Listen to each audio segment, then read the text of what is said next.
My stepmother's voice cut through the phone like ice. I stood frozen in my tiny apartment kitchen, coffee mug halfway to my lips. "What did you just say?" "You heard me perfectly." Victoria's tone was sharp, cruel. $200,000, gone.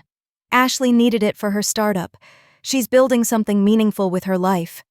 The mug slipped from my hands, shattered on the linoleum floor. Coffee splattered everywhere. "I'm Emma Rodriguez, 26 years old, been working 2 jobs since college just to survive. That trust fund was my father's final gift to me, the only thing left of him after he died when I was 19. "You can't do that," I whispered. "Dad left that money for me. I'm the executor of his estate. I can do whatever I want." Victoria's laugh was cold. "Besides, what would you do with it? Buy more thrift store clothes? Pay rent on that pathetic apartment?" My chest tightened.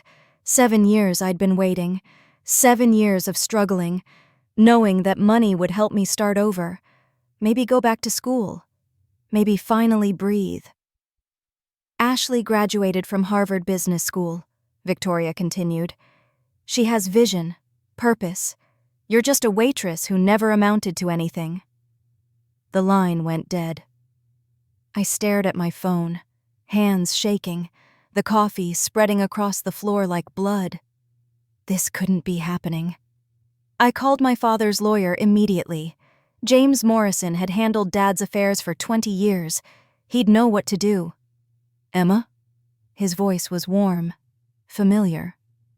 "How are you holding up?" "Victoria took my trust fund. She gave it to Ashley. Can she do that?" Silence stretched between us. Too long, too heavy. "I'm afraid she can," he said finally. "Your father made her the executor. She has broad discretionary powers until you turn 30. 4 more years? I'm sorry, Emma. I advised against it back then. But your father trusted her completely." Trusted her. The woman who'd swooped in 6 months after Mom's funeral, who'd convinced Dad to marry her within a year, who'd brought her spoiled daughter into our house like she owned the place. "There has to be something," I said, "some way to fight this." "Unless you can prove misconduct or fraud," Morrison sighed. "Victoria filed all the proper paperwork. Ashley's business plan looks legitimate on paper." I hung up, sank onto my couch, stared at the water stain on the ceiling. 26 years old, and I had nothing, less than nothing. My phone buzzed, a text from my coworker at the diner. "Can you cover my shift tonight? Family emergency." I typed back yes, because what else was I going to do? Sit here and cry? The Sunrise Diner was dead that Tuesday night. Just me, the cook, and 2 truckers nursing coffee at the counter. I wiped down tables and tried not to think about Victoria's words. "Ashley's better than you." Always had been, according to Victoria. Prettier, smarter, more ambitious. While I'd struggled through community college, Ashley had sailed into Harvard. While I'd worked double shifts, Ashley had networked at country club parties. Now she had my money too. The bell above the door chimed. A woman walked in, late 50s, silver hair, expensive suit despite the hour. She looked familiar, but I couldn't place her. "Coffee, please," she said, sliding into a booth. "And maybe some conversation. You look like you've had a rough day." I poured her coffee. Something about her felt safe, maternal. "Just life," I said. "Nothing I can't handle." "Try me," she smiled. "I'm Margaret Chen. I specialize in impossible situations." The name clicked. Margaret Chen. Investment banker. I'd seen her picture in the business section, one of the most powerful women in the city. "What's someone like you doing in a place like this at midnight?" "Research," she said simply. "I'm always looking for people with potential, people who've been underestimated." Before I could stop myself, the whole story poured out. Victoria, the trust fund, Ashley's startup, my father's misplaced trust. Margaret listened without interrupting, sipped her coffee. watched my face. "What kind of business is Ashley starting?" she asked finally. "Some tech thing. App development, I think." "Interesting." Margaret pulled out her phone, typed quickly. "Fusion Dynamics LLC, incorporated 3 days ago, 200,000 in startup capital." My stomach dropped. "How did you—" "Public records. I make it my business to know things." Margaret's eyes were sharp now, predatory. "Tell me, Emma, what do you know about your stepsister's qualifications?" "She went to Harvard, got her MBA last year." "Did she?" The question hung in the air like smoke. Margaret showed me her phone screen, Harvard Business School alumni directory, search results for Ashley Victoria Blackwood. No matches found. "That's impossible," I whispered. "People lie, Emma, especially when money's involved." Margaret leaned forward. "The question is, what are you going to do about it?" My hands were shaking again, but this time it wasn't from despair. "I need proof," I said. "Proof can be arranged, but it'll cost you." "I don't have any money. Victoria made sure of that." Margaret smiled. "I don't want your money, Emma. I want your story. You see, I've been watching Victoria Blackwood for years. She's made a career of marrying wealthy widowers. Your father was her third husband." The diner suddenly felt too small, too hot. "What happened to the others?" "Richard Blackwood died in a car accident 5 years ago, left everything to Victoria. Thomas Henley had a heart attack 3 years before that, also left everything to Victoria." "You think she—" "I think she's very good at being in the right place when tragedy strikes." Margaret's voice was ice cold. "But I've never been able to prove anything. Until now." She pulled out a business card, placed it on the table between us. "Think about it, Emma. You could get your money back, and maybe save the next victim." Margaret left a 20 on the table and walked out into the night. I stared at her card until my shift ended. Margaret Chen Investments, a phone number written in elegant script on the back. When I got home, I couldn't sleep. I sat at my laptop and started digging. Ashley Blackwood had no social media before 2 years ago, no college friends, no photos from Harvard. Her LinkedIn profile was sparse, generic. But I found something else, a death certificate from Portland, Oregon. Ashley Marie Henley died in a car accident 8 years ago, age 19, Victoria's stepdaughter, the real Ashley. My phone rang at 6 a.m. Victoria. "I hope you've had time to process yesterday's news," she said. "Ashley wanted me to thank you. Your sacrifice means everything to her future." "Where did Ashley go to college?" I asked. "Harvard. You know that." "What year did she graduate?" Pause. "Why are you asking these questions?" "Just curious about my brilliant stepsister." "She graduated summa cum laude in 2023, top of her class." Victoria's voice was getting sharper. "Not that it's any of your business." "Interesting, because Harvard has no record of her." The line went dead. I called Margaret immediately. "She hung up on me," I said. "And Margaret, Ashley Blackwood is dead. Has been for 8 years. Meet me at my office in an hour. Bring everything you found."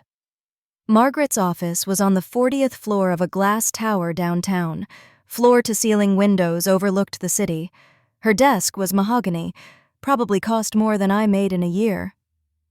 "Who is she?" I asked, spreading my research across the table. "The woman pretending to be Ashley?" "Her name is Crystal Henley, Thomas Henley's biological daughter. She's been working with Victoria since her father died." Margaret pulled out a thick file. Photos, documents, bank records. "They're running a long con, Emma. Victoria marries wealthy widowers. Crystal plays the perfect stepdaughter. They wait for the husband to die, then loot the estate." "But my father died in an accident. His brakes failed." "Did they?" Margaret showed me a mechanic's report. "Look at this. I had your father's car examined after the crash. The brake lines were cut." The room spun. I gripped the edge of the desk. "They killed him?" I believe so. But believing isn't proving. Margaret's voice was gentle now. That's where you come in. What do you want me to do? Get close to them. Wear a wire. Get them to confess.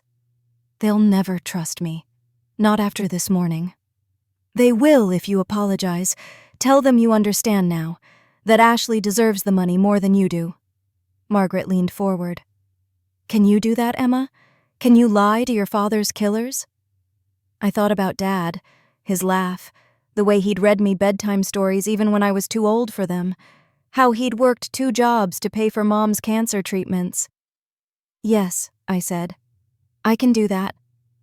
Margaret handed me a tiny device, no bigger than a button. Audio transmitter. Stick it anywhere on your clothes. I'll be listening from the van outside. What if something goes wrong? Then we call the police. But Emma? Margaret's eyes were steel. Don't take any unnecessary risks. These women are dangerous. I called Victoria that afternoon, ate crow, swallowed my pride. I've been thinking about what you said, I told her, about Ashley being better than me. You're right. Oh, Victoria sounded surprised. Well, that's very mature of you. I'd like to meet her, congratulate her on the business. Maybe I could even help somehow. Long pause. You want to help Ashley? She's family, right? And if Dad were here, he'd want us to support each other. That's very generous, Emma. Ashley will be so pleased. We arranged to meet at Victoria's house the next evening, the house that used to be mine, where Dad and I had lived before Victoria changed everything. I spent the day preparing, practiced my lies in the mirror, rehearsed looking grateful instead of furious. Margaret picked me up at 6. Her van was loaded with recording equipment. Remember, she said, attaching the wire to my shirt. Get them talking about the money, about your father, about their plans. What if they get suspicious? Play the role, Emma. You're the grateful stepdaughter, the failure who finally sees the light. Victoria's house looked exactly the same. White colonial with black shutters. Dad had bought it for my mother when I was 10, before the cancer, before everything went wrong. Victoria answered the door in a silk dress, all smiles now. Emma, come in, darling. Ashley's so excited to meet you properly. The woman waiting in the living room was nothing like I remembered. The real Ashley had been shy, bookish. This woman was confident, predatory, beautiful in a cold way. Emma! She stood up, arms outstretched. I've heard so much about you. Congratulations on Harvard, I said. That must have been amazing. Oh, it was incredible. The professors, the networking opportunities. She spoke quickly, nervously. I learned so much about business development. Which professors did you like best? Crystal's smile flickered. Professor Williams, in the finance department. I nodded like that meant something. Margaret had already confirmed Harvard's business school had no Professor Williams. So tell me about this startup, I said. What kind of app are you building? It's revolutionary, Victoria jumped in. Ashley's going to change how people interact with technology. It's a social media platform, Crystal said, but with artificial intelligence integration.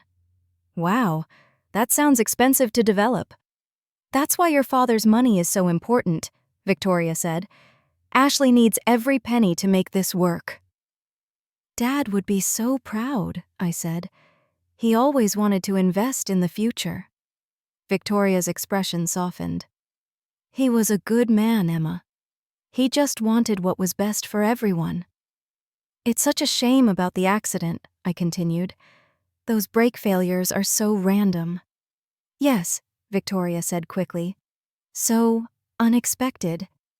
Although, Crystal added, older cars do have maintenance issues. Maybe if he'd taken better care of it. Don't blame him, Victoria snapped. It wasn't his fault. The room went quiet. Crystal looked confused. Victoria looked panicked. Of course not, Crystal said slowly. I just meant that mechanical failures happen. Right, Victoria said. Mechanical failures. I could feel the tension building. Time to push harder. Well, at least something good came out of it, I said. Ashley gets to follow her dreams. Exactly. Victoria relaxed again. Your father's death wasn't meaningless if it helps Ashley succeed. Unlike my other stepfathers, Crystal said. Their money just sat in boring investments. Victoria went white. Ashley, don't... What other stepfathers? I asked innocently. She means her biological father, Victoria said quickly. Thomas Henley. He was very conservative with money. Right, Crystal said, but she looked rattled now. Conservative? How many stepfathers have you had? I asked Crystal directly. Just Thomas, she said. And your father, of course. But you just said stepfathers, plural. The women exchanged glances. Victoria stood up abruptly. I think that's enough questions for tonight, she said. Emma, perhaps you should go. But we were just getting to know each other, I protested. I want to hear more about Ashley's business plan. Another time, Victoria said firmly. Actually, Crystal said, I don't mind talking about it. We're developing an algorithm that predicts user behavior patterns. How fascinating. Where did you learn about algorithms? Harvard, obviously. Which classes specifically? Computer Science 101 and Advanced Programming with Professor Johnson. I nodded again. Margaret had already confirmed Harvard's business school offered no computer science classes. You know what's funny? I said. I was looking at Harvard's website yesterday. They don't list Professor Johnson in their directory. Crystal's face went pale. He must have left recently. Or maybe, I said, standing up, you never went to Harvard at all. The room exploded into motion. Victoria lunged for her purse. Crystal grabbed a poker from the fireplace. You little bitch, Victoria snarled. How much do you know? I know you killed my father. I know Crystal isn't Ashley. I know you've done this before. Prove it, Crystal said, raising the poker. I don't have to, I smiled. The FBI is listening to every word. Victoria's face crumpled. You're lying. Am I? I pulled the wire from my shirt. Say hello to Agent Margaret Chen, ladies. The front door burst open. Margaret rushed in with 3 FBI agents behind her. Victoria Blackwood, Crystal Henley, you're under arrest for fraud, identity theft, and murder. Victoria collapsed onto the couch. It wasn't supposed to happen like this. How was it supposed to happen? Margaret asked, handcuffing Crystal.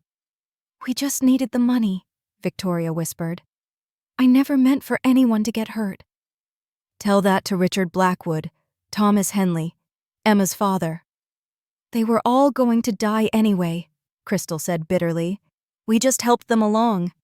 And took their money, I added. Money they didn't deserve, Victoria spat. Rich men who never worked for anything, who inherited everything from their fathers. Like you tried to do with mine. Victoria looked at me then. Really looked. For the first time, I saw something human in her eyes. Something broken. I was poor, Emma.